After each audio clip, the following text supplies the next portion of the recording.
को मन में ही रख करके पोथी को बांध करके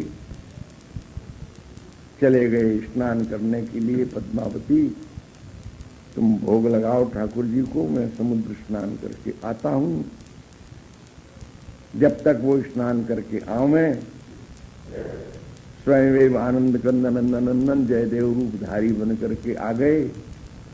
पद्मावती, अब मेरा मन करता है कि जो मन में आया है सो लिख ही दूं, आगे जो होगा होगा। पद्मावती ने पोथी निकाल करके दे दी और कलम लेकर के लिख दिया, स्मर गरल खंडनम मम शिरसि मंडनम देहि मे पद पल्लव मुदारम। भोग लग गया राधा माधव को। बैठ करके छद्मवेशी जयदेव ने भोजन कर लिया, प्रसाद पा लिया, अपनी झोपड़ी में विश्राम करने चले गए। अब उनके उच्छिष्ट प्रसाद में बैठ करके पद्मावती प्रसाद पाने लगी। तब तक वास्तविक जयदेव भक्तराज कविराज स्नान करके अपनी प्राण प्रिया को प्रसाद पाते देख करके आश्चर्य में हो गए। जो कभी मुझसे पहले भोजन जिसने जीवन में नहीं लिया, मुझे भोजन करा के ही जिसने भोजन लिया, प्रसाद लिया, आज मुझे विस्मृत करके भोजन कर रही है। पद्मावती, मैं ये क्या देख रहा हूं? तो स्वामी, मैं आपका प्रसाद पा रही हूं, आप यही देख रहे हैं। मुझसे पहले स्वामी, आप कैसी भूली बातें करते हैं, आपको तो मैंने स्नान कराया है, आपको यहीं प्रसाद पवाया है, और आपके उच्छिष्ट प्रसाद में मैं बैठ करके पा रही हूं। मैं नहीं, ऐसा नहीं, मैं तो अभी स्नान करके लौट रहा हूं। स्वामी, इससे बड़ा क्या प्रमाण होगा? 100 बक्का और 1 लिखा। आपने पोथी निकलवाया है, जो आपके मन में था वही आपने लिखा है। और पोथी जब खोल करके देखी गई तो भाव विभोर हो गई। पद्मावती, यही तो मैं लिखना चाहता था, ये वो लिख गए। खुशियों के मारे नाचने लगे। और वो उच्छिष्ट प्रसाद तो स्वयं ठाकुर का उच्छिष्ट था। भूल गए जयदेव की पत्नी का उच्छिष्ट नहीं लेना चाहिए, अब तो भगवत उच्छिष्ट। तो जयदेव कविराज ने जो अपने काव्य में वर्णन किया, जयदेव ने नहीं किया, ठाकुर ने किया। श्री स्वामिनी का स्वरूप कहां है? तो यहां ये बताना है, नीलम मुदश्यामलम कंदर्पो तरलम तथैकमपरम नैवानुकूलम। एक तो कंदर्प तरल है, प्रेम से द्रवित हो रहा है, कृपा चाहता है, ये चाहता है कि ये अपने भुजाओं में लपेट करके मुझे लहरा के गुरु कुचिबिच सुंदर सुरत सूर ब्रजवाल। और नैवानुकूलम वही ही। देखो, रस 2 प्रकार से विलसित है, एक अनुकूल पद्धति से, दूसरी प्रतिकूल पद्धति से। यहां पर अनुकूलता का न होना ही रस का विलास है। इसी विचार को लेकर के जिन लोगों ने प्रेम की उपासना में विरह को वरीयता दी है, वे संत कहते हैं कि विरह काल में प्रेम वृद्धि को प्राप्त होता है, मिलन काल में प्रेम में शैथिल्य आ जाता है। वर में विरहो न संगमस्तस्याः, श्रीमद् रूप गोस्वामी ने लिखा है, संगम विरह विकल्पे वर में विरहो। यदि संगम मिलन और विरह के विकल्प में कौन श्रेष्ठ कौन कनिष्ठ, ऐसा यदि निर्णय करना हो तो अपना स्वमत प्रकट करते हैं। मदीय मते, मेरे मत के अनुसार वर में विरहो न संगमा, तस्या श्री कृष्णस्या संगमा वरो न भवति। श्री कृष्ण का मिलन श्रेष्ठ नहीं है, श्री कृष्ण का विरह श्रेष्ठ है। क्यों?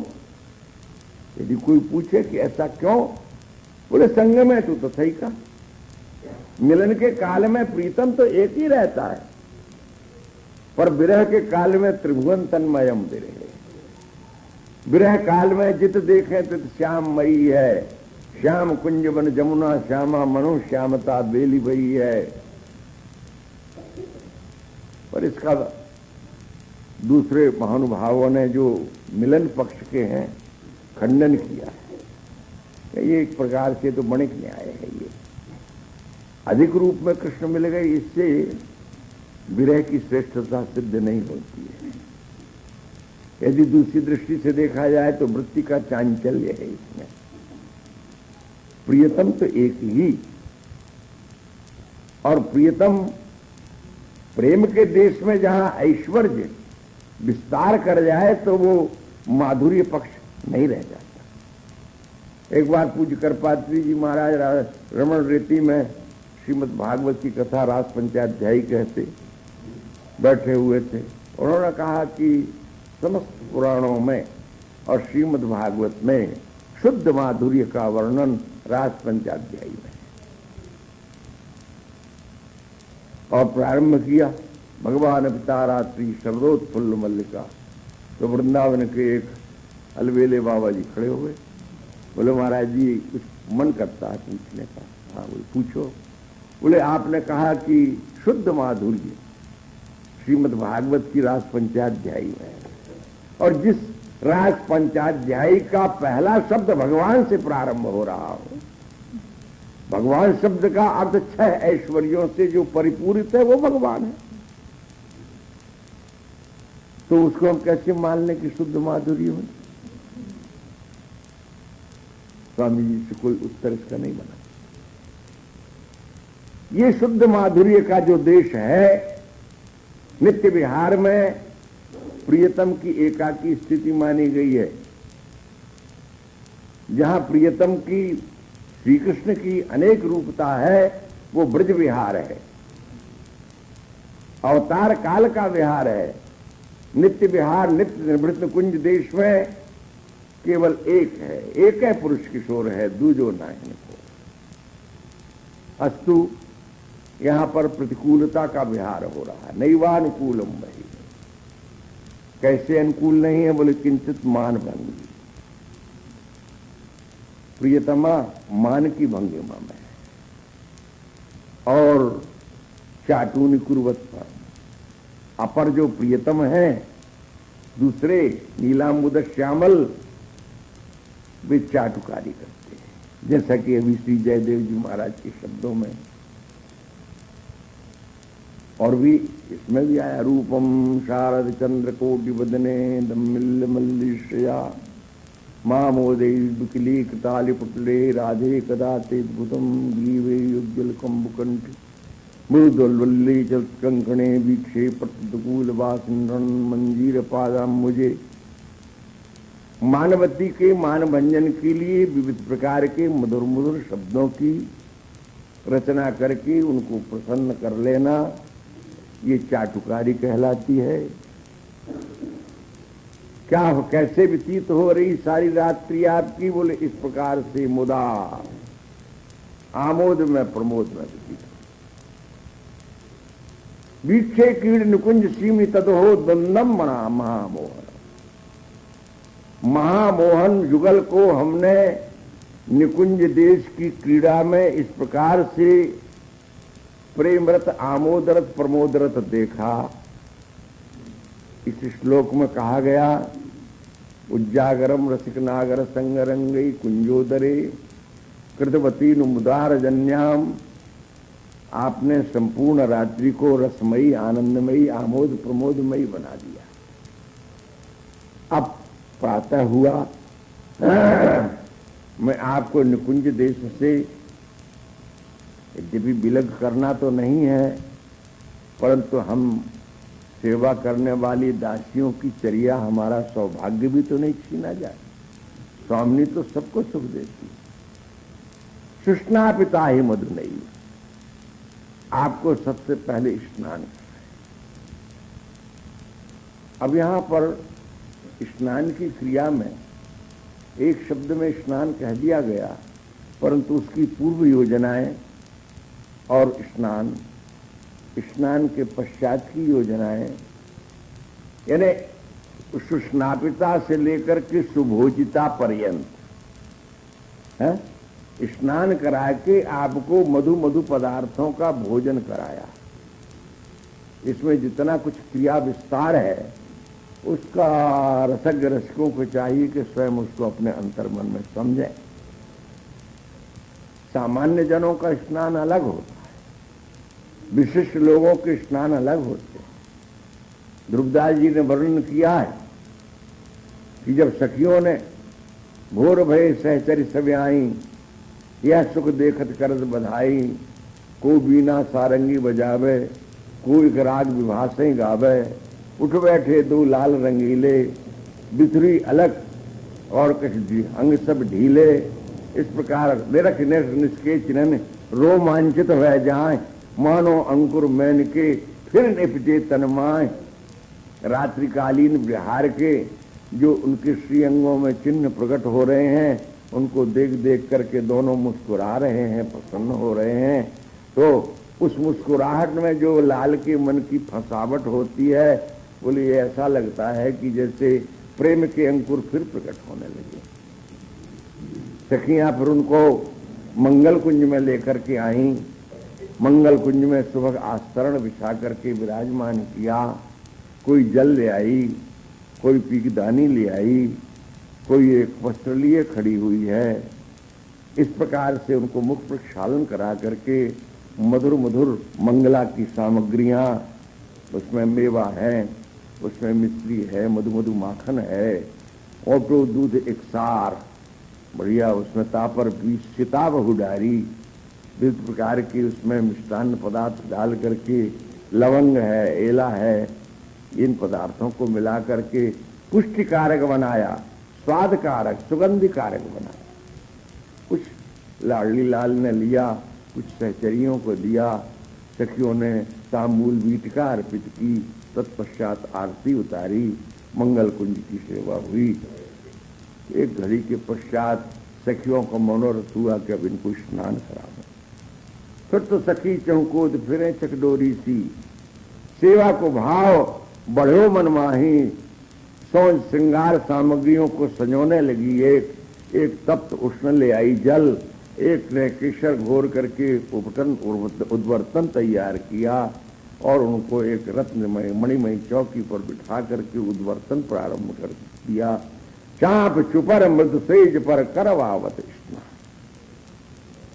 उनके अंगों की पहले सेवाचर्या करके तेल फुलेल से उनको स्वस्थता की ओर ले जा करके फिर उष्ण जल से अथवा ऋतु के अनुसार जैसा जल, और जब स्नान करा के श्री अंगों को अंगोछा तो कोटि कोटि आरसी नौछावर हो गई। इसके बाद उनको श्रृंगार कुंज में ला करके उत्तम वस्त्राभूषणों से नख से सिख पर्यंत सज्जित किया।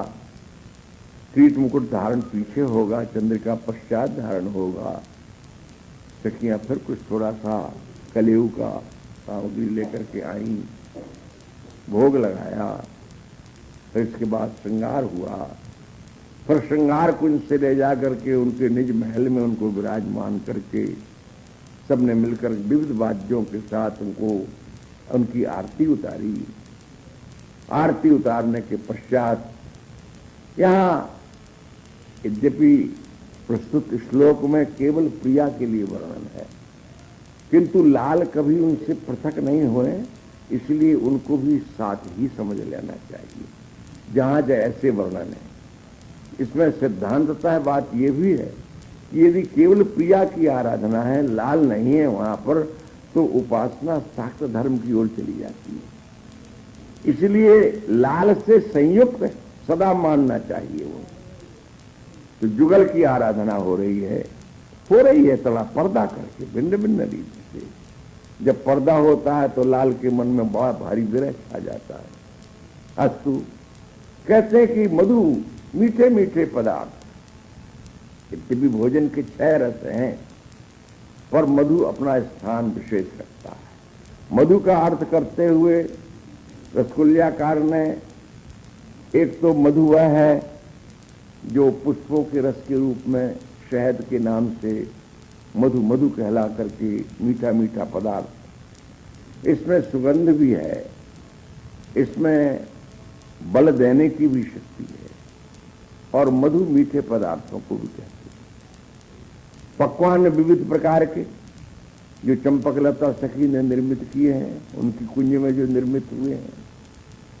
और मधु शब्द से एक और आंतरिक अर्थ दिया है। कुछ ऐसे पेय पदार्थ जिनका पान करने से मन में उल्लास होता है, प्रसन्नता आती है। चतुरासी में भी इनका वर्णन आया है। भाजन विविध कनक मधुपूरित धरे धरनी पर, भाजन कनक विविध मधुपूरित धरे धरनी पर है।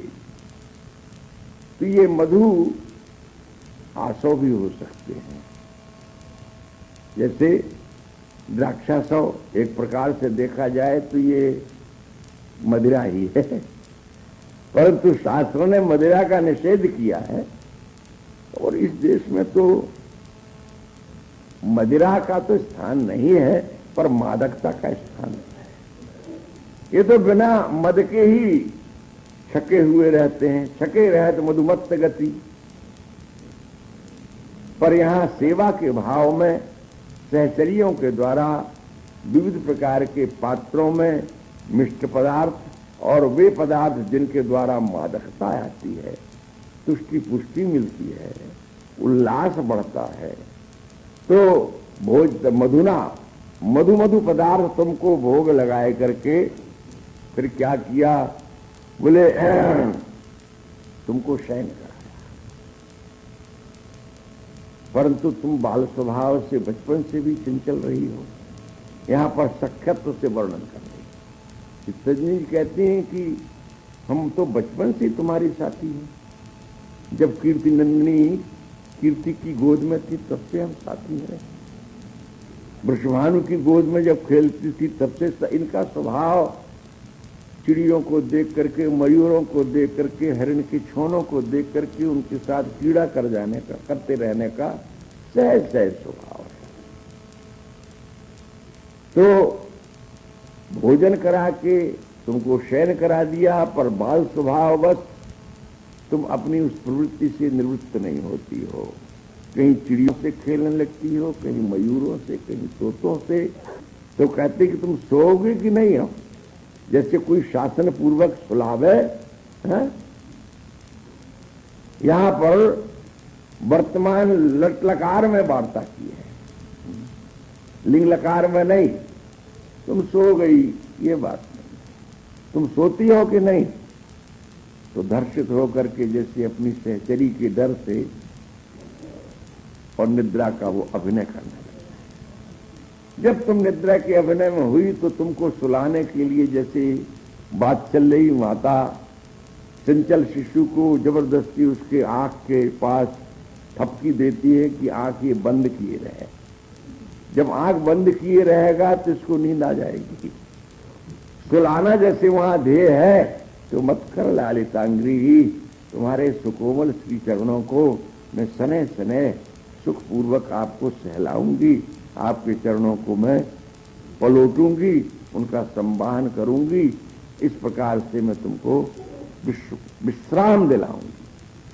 सबका तात्पर्य ये है कि रात्रि के प्रियतम के जागरण में, प्रियतम के साथ जागरण में तुम जो अतिशय सुकुमारी कोमलांगी हो, तुमको अवश्य में उस श्रम हुआ है, और उस श्रम के निवारण के लिए मैं इस प्रकार से तुमको भोजन शयन कराए के तुम्हारे चरणों को चाहूं। इस श्लोक का यथामति ये भाव। अब यहीं पर इसको विश्राम दें। अगला श्लोक आता है, वैदग्ध सिंधुर अनुराग रसैक सिंधुर वात्सल्य सिंधु रति सांद्र कपैक सिंधु लावण्य सिंधु अमृत छवि रूप सिंधु श्री राधिका स्फुरतु मे हृदय केली सिंधु। जो वैदग्ध चातुरी की सिंधु, अनुराग की सिंधु है और रस की सिंधु है। यदि अनुराग को ही रस मान लिया जाए तो अनुराग रसई की सिंधु, अनुराग रस की तो एकमात्र सिंधु है। इसमें अन्य का निवर्तन कर दिया। अनुराग रस का सिंधु कोई दूसरा वृंदावनेश्वरी से अतिरिक्त नहीं है। प्रियतम बोले वो तो स्वयं पान करने वाले हैं, इसलिए उनको प्यास का सिंधु कहना चाहिए। लाल तृषा को सिंधु है, रूप उदज सुकुमार, पियत पिवावत एक रस मानत नहीं को। इसलिए एकमात्र तो अन्य की तो वार्ता ही नहीं है, वृंदावन में ही कोई अन्य नहीं है। अनुराग रसई के सिंधु, सखियों के प्रति और लाल के प्रति भी ये वात्सल्यमयी हो जाती हैं। तो वात्सल्य रसई की सिंधु और रति सांद्र कृपाई की सिंधु। सामान्य कृपा नहीं, अति कृपा, अति कृपा ही नहीं, घनीभूत कृपा की सिंधु है। लावण्य की सिंधु है, उनसे धोकर के फेंका गया जो लावण्य है वही सब त्रिलोकी में छा गया है। जिनके सहज सौंदर्य निधि का तनक कनिका पाए के, माया रचित इस विश्व में जग रहे हो है भरमाए के। जिसके सौंदर्य की निधि से एक सीकर मात्र से सारा विश्व सौंदर्य लावण्य में बना हुआ है, ऐसी स्वामिनी लावण्य की सिंधु है। और जिनका रूप ही अमृत है, पंचभूतमय प्राणियों का रूप मृत रूप है। मृत एक झांकी दे देता है। ललितासन जी महाराज गोस्वामी जी कहा करते थे, बोले एक झलक तो मानव के जीवन में भी आती है। जब वो 16-15 की आयु में पहुंचती है अथवा पहुंचता है तो एक झरोखे से एक झांकी रूप की होती है और पश्चात तो बोले मक्खियां भिनकने लगती हैं। पश्चात उसी रूप में मक्खी भिनकने लगती है। परंतु ये जो रूप है ये अमृत छवि रूप सिंधु है। ये छवि अमृत है, ये रूप अमृत है जो कभी मृत नहीं होता। ऐसी श्री राधिका केली की सिंधु। केली देखो, ठाकुर के जितने अवतार हों, ठाकुरानी के जितने अवतार हों, परंतु इस नित्य विहारी तत्व में जो केली है ये केली का ही साक्षात रूप है, यहां और कुछ नहीं। यहां तो दिन रात बाहर है, चोले हैं और ऐसा सफीरी है बाबा। नहीं रोना है, नहीं धोना है, नहीं दर्द असीरी है बाबा। है आशिक और माशूक जहां वहां शाह वजीरी है बाबा। जो आशिक हुए से जाने हैं ये भेद फकीरी है बाबा। ये ऐसा विलक्षण प्रेम का देश है जिसमें न सृष्टि की वार्ता है, न कोई कर्तव्य है, न कोई धर्म है। आरनिश जहां पर एक रस विमल विहार। ऐसी श्री राधिका जो सप्त सिंधु स्वरूपा है, अपने इस समस्त सिंधुत्व को अपने अंतर में लिए हुए मेरे हृदय स्फुरतु, मेरे हृदय में स्फुरित हों, ये आकांक्षा है। ये सहचरी की आकांक्षा है और सहचरी के हृदय में तो स्फुरित है। ये हस्मदादि अधमाधम प्राणियों की ओर से ये सिफारिश है कि ऐसी किशोरी हमारे हृदय में स्फुरित हो। और इसी के साथ आज की वार्ता यहां विश्राम। कल फिर 9 बजे श्री राधा वल्लभ। जय राधे जय राधे जय राधे जय जय राधे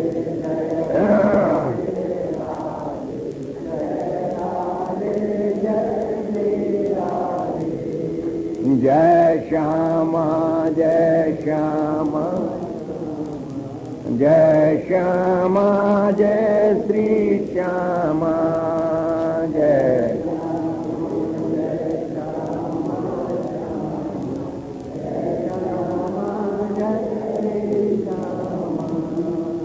श्री राधा वल्लभ लाल की, ललित लाडली लाल की जय। जय श्री राधे।